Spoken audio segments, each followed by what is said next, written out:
Line तो thank you. त्यानंतर तुम आगे बढ़ो। आने वाली 13 तारीख को हमें इस ऐतिहासिक शहर में इतिहास रचना है।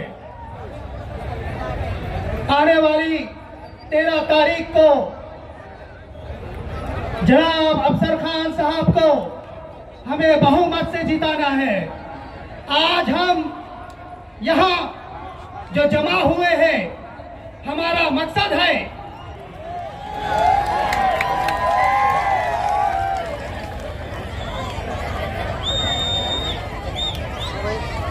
अभी मैं रुक जाता हूँ, नमाज जारी है, इसके लिए मैं थोड़ा रुक जाता हूँ।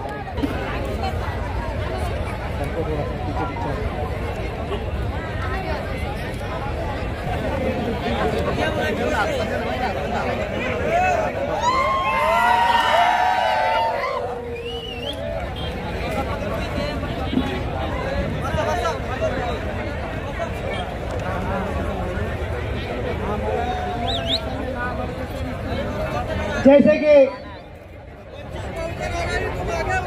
हम तुम्हारे साथ हैं। और मैं माफी चाहता हूं कि मैंने बाड़ा साहब का नाम शायद रॉन्ग लिया। मैं जहां पर था कि मोदी योगी जोगी और देश के पूरे ढोंगी, इनको ये जो इम्तियाज जलील को चुन के दिया था, तब हमारा पाठिंबा था, आज हमारा कैंडिडेट है। आज हमें इस कैंडिडेट को चुन के लाना है। और मैं एक शेयर करना चाहता हूं आपके सामने कि धर्माच्या नावानी गोंधळ जिकडे तिकडे चालूच आहे, परंतु आम्ही हेच विसरलो, मानव धर्म एकच आहे, त्यांना त्यांची जागा। आज ये विराट सभा जारी है। मैं आज इस सभा से आप लोगों को और मेरे हम ईमान वाले भाई उनको मैसेज देना चाहता हूं कि एक भीम डॉक्टर बाबा साहेब अम्बेडकर इनका नादू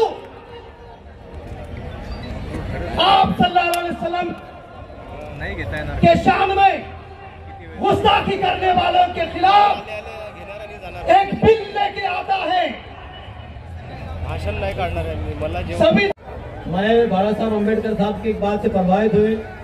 जब नबी करीम सल्लल्लाहु अलैहि वसल्लम की शान में गुस्ताखी हुई थी, तो बाड़ा साहब ने एक बिल प्रस्ताव मंजूर लाए थे कि जो भी नबी करीम सल्लल्लाहु अलैहि वसल्लम की शान में गुस्ताखी करेगा उसको 3 साल की सजा होना चाहिए।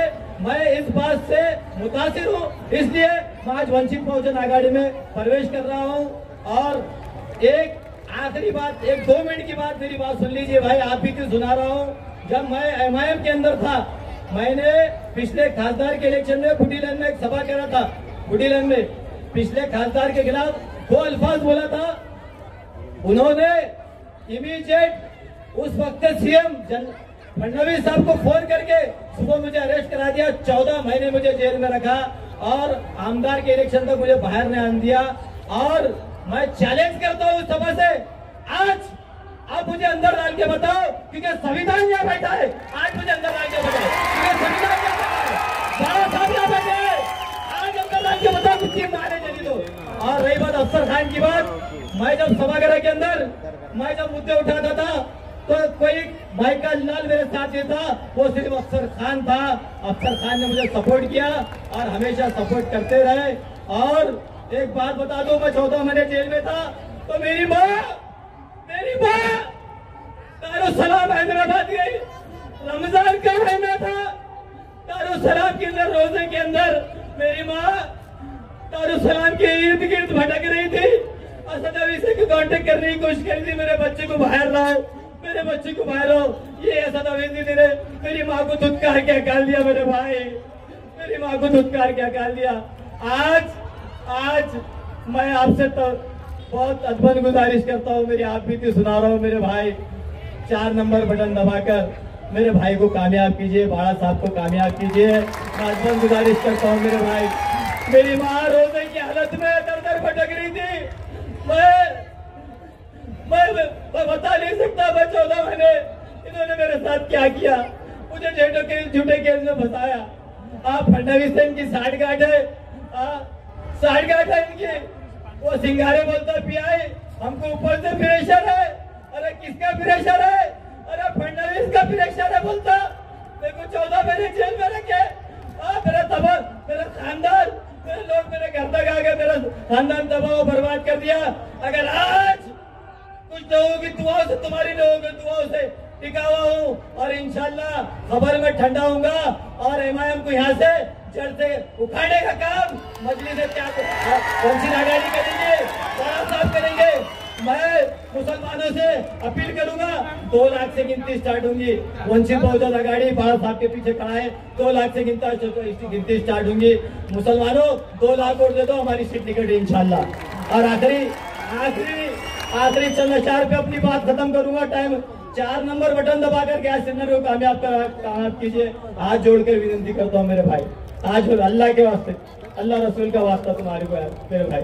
मेरी माँ बहुत दर भटका, मुझे बहुत परेशान किया ये लोगों ने, आप बेहतर जानते। आखिरी चंद अशार पे अपनी बात खत्म करूंगा।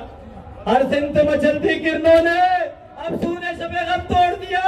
अब जाग उठे हैं दीवाने, दुनिया को जगा कर दम लेंगे।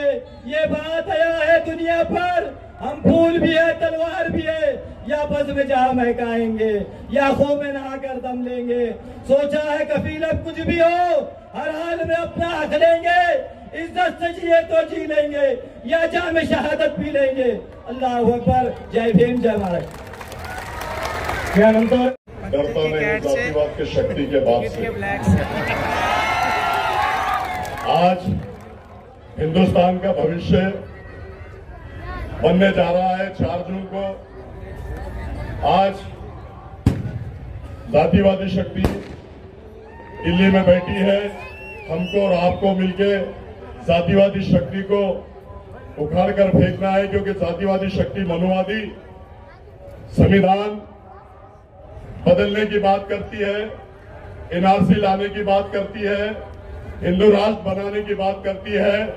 तो जब तक के ये महाराष्ट्र में हमारे नेता आदरणीय प्रकाश अंबेडकर साहब है, इस देश में है, ये जातिवाद शक्ति के बाप में भी दम नहीं है कि जो संविधान को खत्म करे, एनआरसी लाए और हिंदू राष्ट्र बनाए।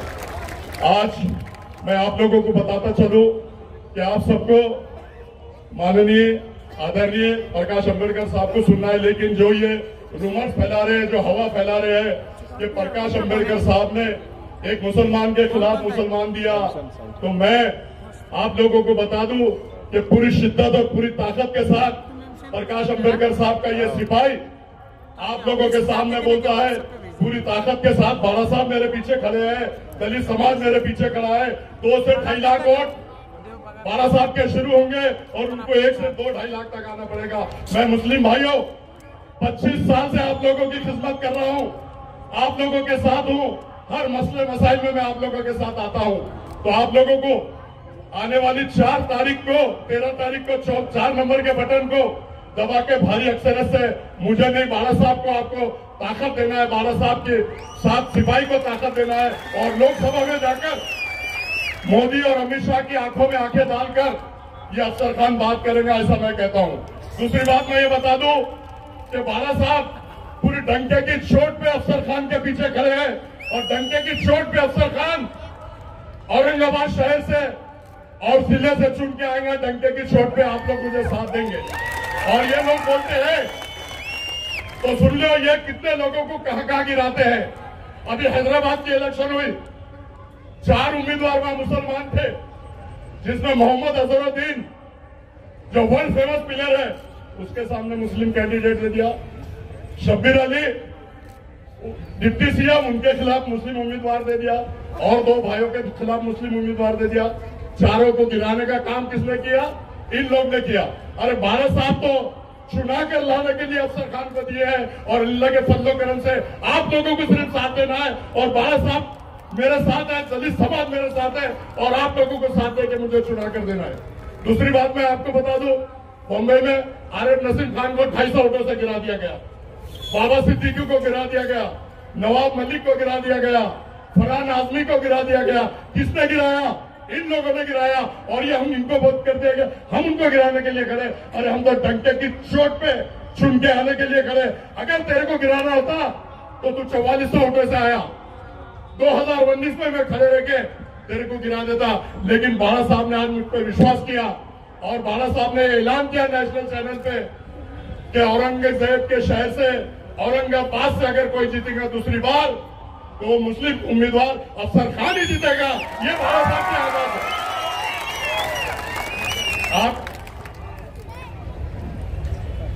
आज आप लोगों के सामने जैसे 2 बार उन लोगों ने झोली फैलाया और आप लोगों ने उनकी झोली भर दिया, तो आने वाली 13 तारीख को आप लोगों को गैस के बटन पे दबाकर इतनी जोर से बटन दबाओ कि ये बच्चा लोकसभा में जाए और जातिवादी शक्ति को उखाड़ कर फेंके।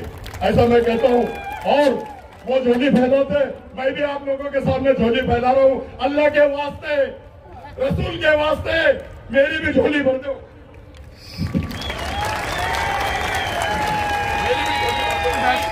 एक बार भर दो, एक बार भरेंगे तो बार बार भरते रहेंगे। ऐसा मैं कहता हूं। भाई लोग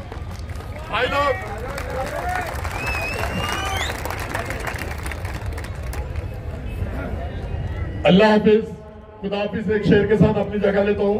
प्रकाश अंबेडकर साहब को आपको सुनना है।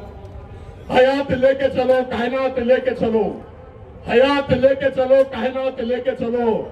चलो तो जय भीम मुस्लिम, पूरा महाराष्ट्र और पूरा देश प्रकाश अंबेडकर साहब को साथ लेके चलो, साथ लेके चलो, साथ लेके चलो। अल्लाह हाफिज, खुदा हाफिज। याची वेळ आलेली आहे। मुसलमान बांधवांना माझी विनंती आहे, आता जर चुकलं तर माफी नाही आहे कुणाला तुम्हाला, परत तुमच्यासाठी कुणी धावून येणार नाही। बाळासाहेबांनी त्यांचं राजकारण पणाला लावलंय। जेव्हा दंगल होत होती, दाढीवाला टोपीवाला दिसला की ठेचून मारलं जात होतं, स्टेटस ठेवला ती घरातून उडून मारलं जात होतं। तेव्हा कुठं गेला तुमचा खानदानी पक्ष काँग्रेस? आता काँग्रेस आमच्या मुस्लिम नेते म्हणतात काँग्रेसच्या सोबत जायला पाहिजे होतं। अरे मुसलमानच्या नेत्यांनो जाऊन विचारा त्या खानदानी पक्षाला किती उमेदवाऱ्या दिल्या। आणि आता जर चूक केली मुसलमान बांधवाने, इशारा समजा। शेवगाव मध्ये दंगल झाली, 2 मिनिटात संपवतो। शेवगाव दंगल झाली, इथं मी आंबेडकर जयंतीच्या कार्यक्रमाला दिवसभर रात्री चुकीचे लोक निरपराध करून ओढले गेले। बाळासाहेब म्हटले की जा, किसान जवानला सांगितलं जा ते पीआयला भेटा, एसपीला भेटा। मी प्राध्यापक माणूस, बाळासाहेबांच्या आदेशावर दंगल पेट केली होती। दुसऱ्या दिवशी गेलो, अधिकाऱ्यांना भांडलो आणि घरी येत नाही। तर मित्रांनो, मुसलमान बांधवांसाठी मला दंगलीमध्ये आरोपी केलं। 307 आणि 353 माझ्यावरती दाखल। डरता नहीं जातिवाद के शक्ति के बात से। आज हिंदुस्तान का भविष्य बनने जा रहा है 4 जून को। आज जातिवादी शक्ति दिल्ली में बैठी है। हमको और आपको मिलके जातिवादी शक्ति को उखाड़ कर फेंकना है, क्योंकि जातिवादी शक्ति मनुवादी संविधान बदलने की बात करती है, एनआरसी लाने की बात करती है, हिंदू राष्ट्र बनाने की बात करती है। तो जब तक के ये महाराष्ट्र में हमारे नेता आदरणीय प्रकाश अंबेडकर साहब है, इस देश में है, ये जातिवाद शक्ति के बाप में भी दम नहीं है कि जो संविधान को खत्म करे, एनआरसी लाए और हिंदू राष्ट्र बनाए।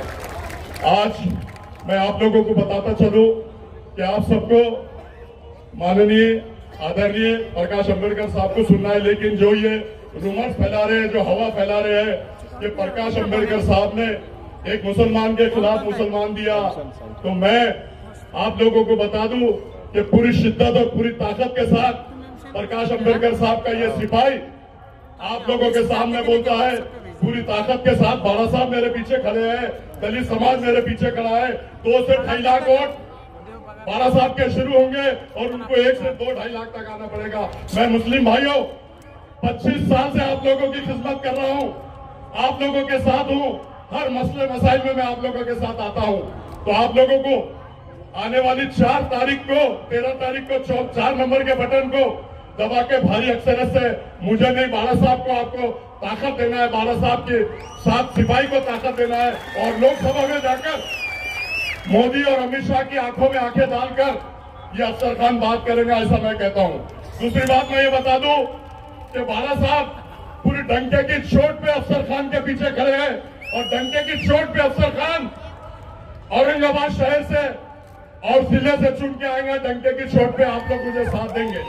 और ये लोग बोलते हैं तो सुन लो, ये कितने लोगों को कहां गिराते हैं। अभी हैदराबाद की इलेक्शन हुई, 4 उम्मीदवार वहां मुसलमान थे, जिसमें मोहम्मद अजहरुद्दीन जो वर्ल्ड फेमस प्लेयर है उसके सामने मुस्लिम कैंडिडेट दे दिया। शब्बीर अली डिप्टी सीएम, उनके खिलाफ मुस्लिम उम्मीदवार दे दिया और 2 भाइयों के खिलाफ मुस्लिम उम्मीदवार दे दिया। चारों को गिराने का काम किसने किया? इन लोग ने किया। अरे बाला साहब तो चुना कर लाने के लिए अफसर खान को दिए हैं और अल्लाह के फजलो करम से आप लोगों को सिर्फ साथ देना है और बाला साहब मेरे साथ है, दलित समाज मेरे साथ है और आप लोगों को साथ देकर मुझे चुना कर देना है। दूसरी बात मैं आपको बता दूं, बॉम्बे में आरिफ नसीम खान को 250 वोटों से गिरा दिया गया, बाबा सिद्दीकी को गिरा दिया गया, नवाब मलिक को गिरा दिया गया, फरहान आजमी को गिरा दिया गया। किसने गिराया? इन लोगों ने गिराया और ये हम इनको वोट कर दिया गया, हम उनको गिराने के लिए खड़े। अरे हम तो डंके की चोट पे चुन के आने के लिए खड़े।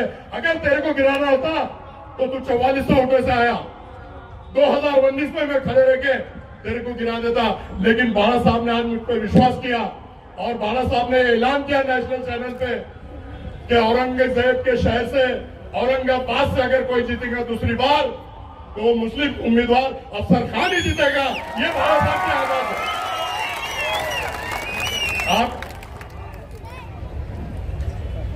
आज आप लोगों के सामने जैसे 2 बार उन लोगों ने झोली फैलाया और आप लोगों ने उनकी झोली भर दिया, तो आने वाली 13 तारीख को आप लोगों को गैस के बटन पे दबाकर इतनी जोर से बटन दबाओ कि ये बच्चा लोकसभा में जाए और जातिवादी शक्ति को उखाड़ कर फेंके, ऐसा मैं कहता हूं। और वो झोली फैलाते, मैं भी आप लोगों के सामने झोली फैला रहा हूं। अल्लाह के वास्ते, रसूल के वास्ते मेरी भी झोली भर दो।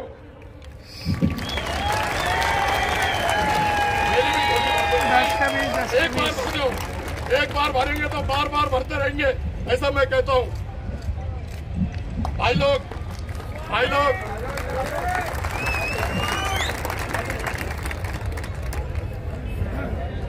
अल्लाह हाफिज, खुदा हाफिज। एक शेर के साथ अपनी जगह लेता हूँ। प्रकाश अंबेडकर साहब को आपको सुनना है।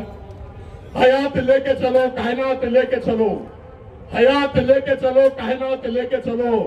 चलो तो जय भीम मुस्लिम, पूरा महाराष्ट्र और पूरा देश प्रकाश अंबेडकर साहब को साथ लेके चलो, साथ लेके चलो, साथ लेके चलो। अल्लाह हाफिज, खुदा हाफिज।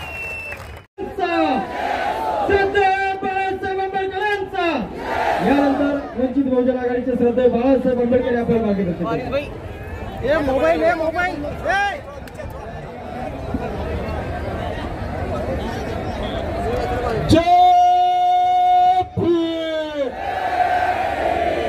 वंचित बहुजन आघाडीचा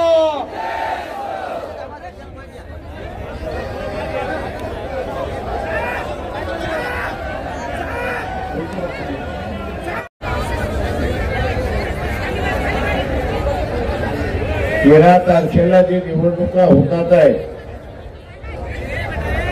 त्याच्यामध्ये मराठवाड्यातले असणारे 3 उमेदवार आहेत। औरंगाबादचे उमेदवार आहेत अफसर खान, जालना जिल्ह्याचे आहेत उमेदवार प्रभाकर बखलेजी आणि बीडचे असणारे उमेदवार आहेत अशोक हिंगे। या तिघांची ही निशाणी गॅस सिलेंडर आहे, हे आपण सगळ्यांनी लक्षात ठेवलं पाहिजे। मित्रो,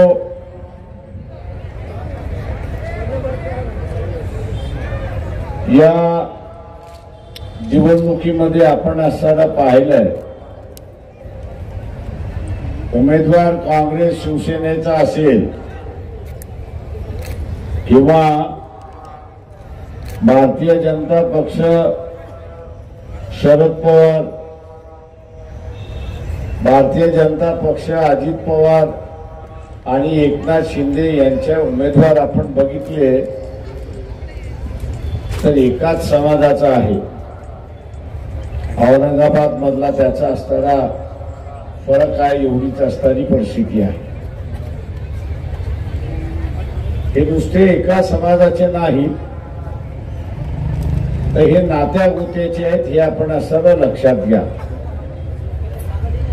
हे सगळे मराठा समाजाचे आहेत, पण तेही श्रीमंत मराठा समाजाचे.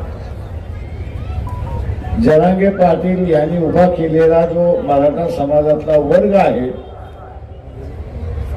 त्याच्यामधला एकही उमेदवार दिलेला नाही. सत्ता ही मराठा समाजाच्या नावाने, पण प्रत्यक्षात ही असणारी सत्ता घराणेशाहीच्या हातामध्ये, हे आपण लक्षात घ्या. ही घराणेशाहीच्या हातामध्ये आहे आणि म्हणून मराठवाड्याचा विकास झाला नाही. आपण बोलतो की मराठवाड्याचा विकास झाला पाहिजे. रेल्वेसाठी इथे लढा द्यावा लागला, मीटर गेज पासून ब्रॉड गेज करायला. पण ब्रॉड गेज झाली, पण ब्रॉड गेज सुद्धा सिंगल लाईन झाली, की डबल लाईन अजून झाली नाही, अशी असणारी परिस्थिती आहे. डबल लाईन कदाचित झाली असती तर मराठवाड्यामध्ये येण्या जाण्याचा वेळ जो आहे तो अर्धा कमी झाला असता, अशी परिस्थिती आहे. आणि वेळ वाचतो म्हटल्यानंतर उद्योग सुद्धा आले असते, अशी परिस्थिती आहे. मध्यंतरी आपण बघत असाल की औरंगाबाद हे विकसित होते असं वाटलं. वेगवेगळ्या कंपन्या यायला लागल्या, त्याच्यातल्या फक्त असणाऱ्या 4-5 कंपन्या तिथल्या, उरलेल्या कंपन्या फूट झाल्या, अशी परिस्थिती आहे. आणि त्याचं कारण आहे की ज्या काही सोयी सवलती दिल्या पाहिजे महाराष्ट्र शासनाने दिल्या नाही. मराठवाडा आहे, मागासलेला भाग आहे, म्हणून मागासलेला भाग राहिला पाहिजे अशा दृष्टीने महाराष्ट्र शासन बघत आलं, अशी परिस्थिती आहे. माझं आव्हान आहे आपल्या सगळ्यांना की आपल्याला असताना हे बदलायचं असेल तर इथलं सत्ता परिवर्तनातलं बदल झाला पाहिजे. आणि सत्ता परिवर्तनातला बदल झाला तर मराठवाड्याचा विकास झाल्याशिवाय राहणार नाही, हे आपण लक्षात घ्या. ज्या घराणेशाहीला आपण सत्ता देतोय, ज्या घराणेशाहीला आपण असणारा सत्ता देतोय, ते शरीराचा एक डावा हात आहे आणि एक उजवा हात आहे. तो शरीरातला डावा हात आहे आणि उजवा हात आहे. सत्ता उजव्या हातात आली काही, डाव्या हातात आली काही, ती शरीराकडेच आली म्हणजे कुटुंबाकडे आली, अशी परिस्थिती आहे. आणि म्हणून आपल्याला या ठिकाणी नाचवण्यात आलं. इलेक्शनच्या वेळेस हे दोघं कोंबड्यांसारखे झुंजतात आणि आपल्याला असं वाटतं की यांची झुंज खरी झुंज आहे, पण यांची झुंज ही नौटंकीची झुंज असते, आपण लक्षात घ्या. देखावा असतो, फसवागिरी असते. इलेक्शनच्या दिवशी मतदान झालं की दुसऱ्या दिवशी दोघं एका हॉटेलमध्ये खाताना आपल्याला दिसतात आणि मग आपण म्हणतो अरे बाबा आत्ता तर भांडत होते ना, आता कसं जमलं. यांचं भांडण कधीच नव्हतं, तुम्हाला फसवायचं होतं म्हणून भांडण होतं. काही प्रमाणात असणार 30 बाब या ठिकाणी होते, हे आपण लक्षात घ्या. मी इथल्या मुस्लिम बांधवांना सांगणार आहे की मुस्लिम मतावरती तुम्ही असणारा सीट जिंकू शकत नाही अशी परिस्थिती आहे. चंद्रपूरमध्ये काँग्रेस पक्षाची असणारी उमेदवार मिसेस धानोरकर यांनी स्टेटमेंट केलं, जिंकणारी बाई होती असं मी त्या ठिकाणी मानतो. तिने स्टेटमेंट असं केलं की जिल्हा परिषदेची सत्ता, आमदारकीची सत्ता आणि खासदारकीची सत्ता ही कुणबी समाजातच असली पाहिजे. तिने स्टेटमेंट काय केलं की जिल्हा परिषदेची सत्ता, नगरपालिकेची सत्ता, आमदारकीची सत्ता, खासदारकीची सत्ता ही कुणबी समाजातच राहिली पाहिजे. चंद्रपूर मधल्या मतदारांनी सांगितलं, आता तुला आम्ही बघतो, आम्ही तुला बघतो. आणि आता चंद्रपूर मधल्या ही सीट तिसऱ्या क्रमांकावरती गेले असे मला लोक त्या ठिकाणी म्हणत होते की फक्त कुणब्यांना मतदान पाहिजे असेल तर कुणब्यांनीच मतदान करावं, आम्ही कुणब्यांच्या विरोधात मतदान करणार, ही भूमिका त्या ठिकाणी झाली. एका समाजावरती इलेक्शन जिंकता येत नाही. तुम्हाला सर्वसमावेशक व्हावं लागेल आणि सर्वसमावेशक झाल्यानंतरच निवडणुका या ठिकाणी जिंकता येतील अशी परिस्थिती आहे. आज या औरंगाबाद मध्ये चर्चा आहे की वंचित बहुजन आघाडीने एक मुस्लिम उमेदवार दिला. जे बोलतात आहेत मी त्यांना असताना विचारतो की विधानसभेमध्ये याच MIMने वंचितच्या पाठीत खंजीर खुपसला की नाही एवढं फक्त असताना सांगा.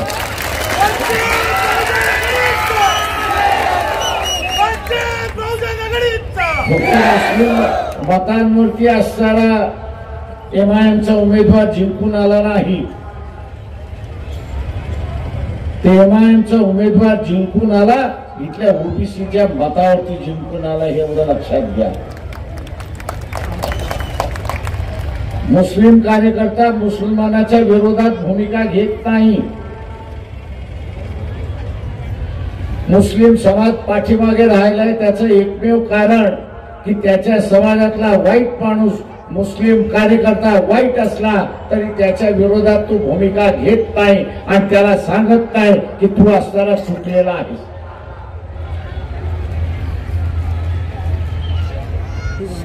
किंवा ओवेसी असेल किंवा इतर कोणी असतील, युती केल्यानंतर युतीचा धर्म हा निभावावा लागतो. तो निभावता येत नसेल तर युत्या करू नका.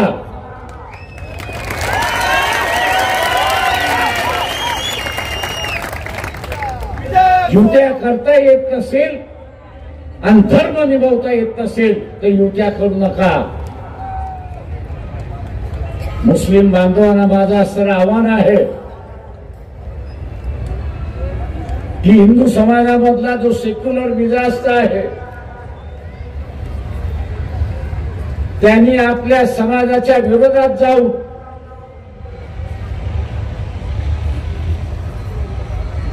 सेक्युलर उमेदवार आणि सेक्युलर राजकारण या देशामध्ये उभारलं पाहिजे.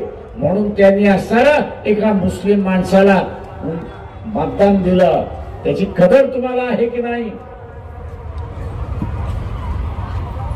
आणि मुस्लिम बांधव हे जर कदर करणार नसतील तर येत्या काळामध्ये तुमच्या बरोबर कोण उभं राहणार नाही, हे लक्षात घ्या. इथल्या मौलवींना सुद्धा इशारा देतोय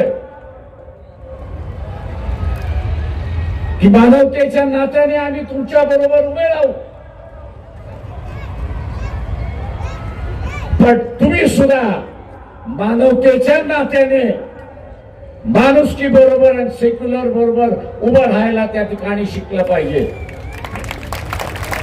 फक्त माझ्या धर्माचं आहे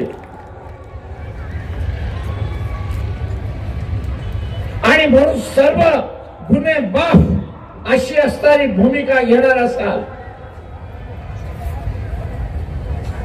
तर जे बीजेपीचं राजकारण आहे, मुसलमानांना वेगळं पाडण्याचं जे राजकारण आहे ते यशस्वी इथला मौलवी आणि इथला मुस्लिम समाज करतोय हे आपण सारा लक्षात घ्या. बीजेपीच्या राजकारणाला यशस्वी कोण करणार असेल तर इथला असणारा मौलवी करणार आहे आणि इथला असणारा मुस्लिम बांधव करणार आहे हे आपण लक्षात घ्या. इथल्या हिंदू समाजामधल्या सेक्युलर विचाराचा जो हिंदू समाजातला जो सेक्युलर विचाराचा आहे त्यांनी असं सांगितलं की मी धर्म बघणार नाही, मी धर्म बघणार नाही, त्या माणसाचं कर्तृत्व बघणार आणि त्याला मतदान त्या ठिकाणी देणार. त्यांनी मागच्या वेळेस दिलं, ते मागच्या वेळेस दिलं. जी मुसलमानाची भावना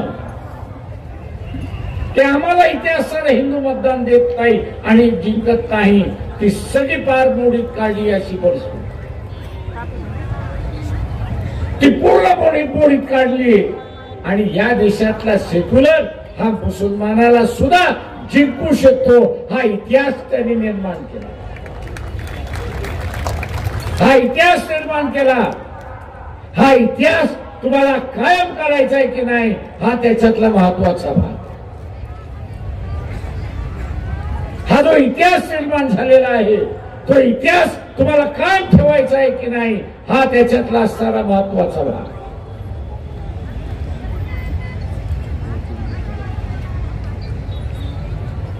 कालच मोदीचं वाक्य की बाळासाहेब ठाकरेंचे असणारे माझ्यावरती उपकार आहेत आणि म्हणून उद्धव ठाकरे अडचणीत आले तर मी त्याच्या पाठीशी उभा आहे आणि पाहिजे ती मदत मी त्या ठिकाणी करणार आहे. हे उद्याच्या येणाऱ्या राजकारणाची नांदी आहे हे आपण लक्षात घ्या. ही उद्याच्या राजकारणाची नांदी आहे. वाटाघाटी ज्यावेळेस चालल्या होत्या त्यावेळेस आम्ही पहिल्यांदा म्हणालो होतो की आपण सेक्युलर मतावरती जिंकून येणार आहोत आणि म्हणून सेक्युलर मतदाराला हे आश्वासित करू की 5 वर्ष आम्ही भारतीय जनता पक्षाबरोबर समझोता करणार, हे आश्वासन आपण देऊ. हे आश्वासन द्यायला राष्ट्रवादी तयार नव्हती आणि हे आश्वासन द्यायला शिवसेना ही तयार नव्हती, शिवसेनाही तयार नव्हती. मी आता असणाऱ्या काही मुस्लिमांचं बघतोय नाही आपण सेक्युलर पार्टियों को वोट देना चाहिए. अरे कोण सेक्युलर,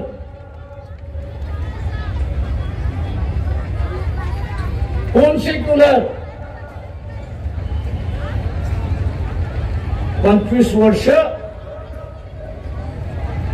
शिवसेनेचा उमेदवार हा भारतीय जनता पक्षाबरोबर होता.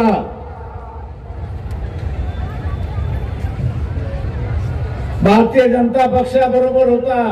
तिथं जमलं नाही की मुद्दामून फाटून घेतलं की आपल्याला 48 जागा जिंकायच्या आहेत आणि म्हणून फारकत घेऊन इथे असणारा युती घेतली. आम्हाला शंका होती म्हणून आम्ही म्हणालो की बाबा सेक्युलर मतदाराला आश्वासन देऊ की 5 वर्ष आम्ही त्या ठिकाणी जाणार नाही, बीजेपी बरोबर जाणार नाही. आश्वासन दिलं नाही आणि इलेक्शनच्या दरम्यानच आपल्याला दिसतंय की मोदी हे सांगत चुकलेले आहेत की काळजी करू नका, उद्धव ठाकरे आणि त्यांची सेना आपल्याकडे आल्याशिवाय राहणार नाही, आल्याशिवाय राहणार नाही. हे संकेत आहेत, ही दिशा आहे. आणि मग मी इथल्या मुसलमानांना विचारतो किस जबान से,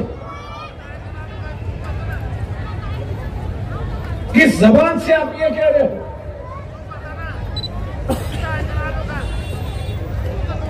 कि शिवसेना जो है ये सेक्युलर हो गई, सेक्युलर मिजाज का दिमाग हो गया। कांग्रेस ने एक वॉशिंग मशीन का एडवर्टाइजमेंट दिया और कहा है कि मोदी जी वॉशिंग पाउडर डाल के उनको धुलाते हैं और उनका दाग जो है, दामन का दाग जो है वो निकल जाता है। मैं इन मुसलमानों से पूछना चाहता हूं कि कांग्रेस ने ऐसी कौन सी मशीन निकाली है, कांग्रेस ने ऐसी कौन सी मशीन निकाली है कि जिसमें उसको अंदर डालो और धार्मिक आदमी जो है वो सेक्युलर बन जाता, पूरी विचारधारा उसकी बदल जाती। मुखौटा तो हर वक्त कोई बदलता रहता,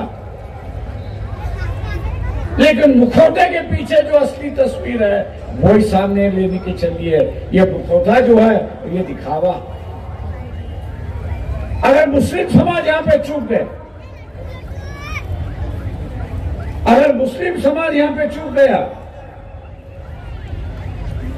तो मान लो दोबारा ये मौका आपको मिलेगा। ये बात मैं नहीं कह रहा हूं, इस देश की जो अर्थ मंत्री है निर्मला सीतारामन,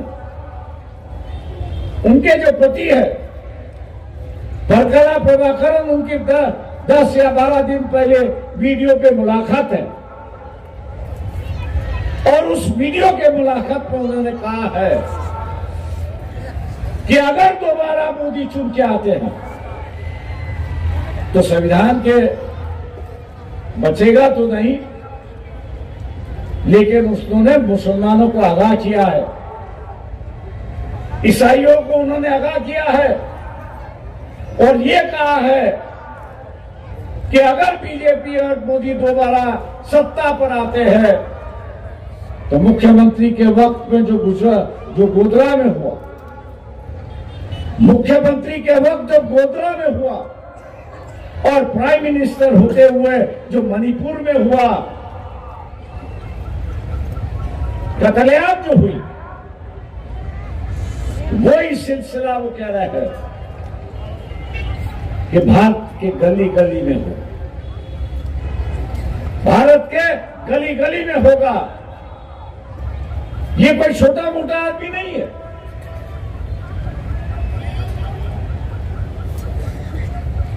जिसके बीवी के हाथ में इस देश की पूरी तिजोरी है और उसके सही के बिना, सिग्नेचर के बिना या कुछ हिलता नहीं है, ऐसे व्यक्ति आपको आगाह करना। इसलिए इस बात को नजरअंदाज मत करना, इस बात को आप नजरअंदाज मत करना। कुछ लोग मुझे कहते हैं इतिहास का दोहराना देते कि हम तो लड़ने वाली कौन है। मैं उनसे ये पूछता हूं फिर गोधरा में क्यों नहीं लड़े भैया? बदले की भावना क्या, तो फिर गोधरा में क्यों नहीं बदला लिया? ये जो इतिहास जो है वो सबक सिखाता है कि वह हम लोग लड़ना चाहिए, ये नहीं कि उसकी दुआ दे के हम लोग ये करें।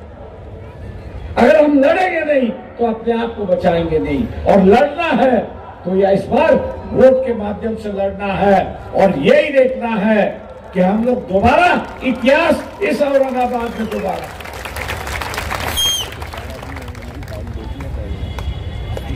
जैसे मैंने पहले वक्ताओं ने यहां पर कहा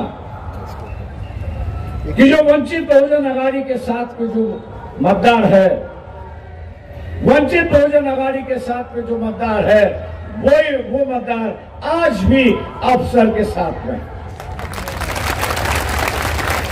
आज भी अफसर के साथ में। और मैं मुसलमानों से पूछता हूं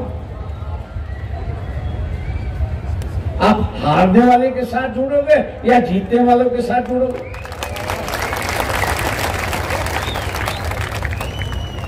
गलतियां तो मुसलमान करते आ रहा है। औरंगजेब के मदद पर वंचित बहुजन अघाड़ी है। मोहम्मद पैगंबर कपिल जो है वो वंचित बहुजन अघाड़ी ले आए। हिजाब के खिलाफ यही सम्मेलन होने वाला था और उस लड़की का सत्कार होने वाला था। कौन कह रहा था? यहाँ वंचित बहुजन अघाड़ी। अब मैं नहीं समझता कि आपके रुझान जो है वो कांग्रेस की तरफ है कि जिससे आपके समाज को एक उम्मीदवारी नहीं। महाराष्ट्र में एक भी उम्मीदवारी नहीं, राजस्थान में एक उम्मीदवारी नहीं, मध्य प्रदेश में एक उम्मीदवारी नहीं। अब मुसलमान आज ये कह रहा है कि हम कांग्रेस के साथ जुड़ो। जो गलती आप लोग ने पिछली बार कही, मुस्लिम समाज ने तो पिछले बार जो गलती की और उसकी वजह से बीजेपी आई है, आज उसकी वजह से बीजेपी आई है। इस बार भी अगर मुस्लिम समाज गलती करेगा, इस बार भी अगर मुस्लिम समाज गलती करेगा तो बीजेपी आने का दोष जो है वो मुसलमानों पर यहां पर हो। मुसलमान क्या चाहता है कि बीजेपी की सरकार ना आए, नरेंद्र मोदी प्राइम मिनिस्टर ना बने। वंचित बहुजन अघाड़ी भी वही एजेंडा लेके चली। फिर आपको जुड़ने से कतराते क्यों?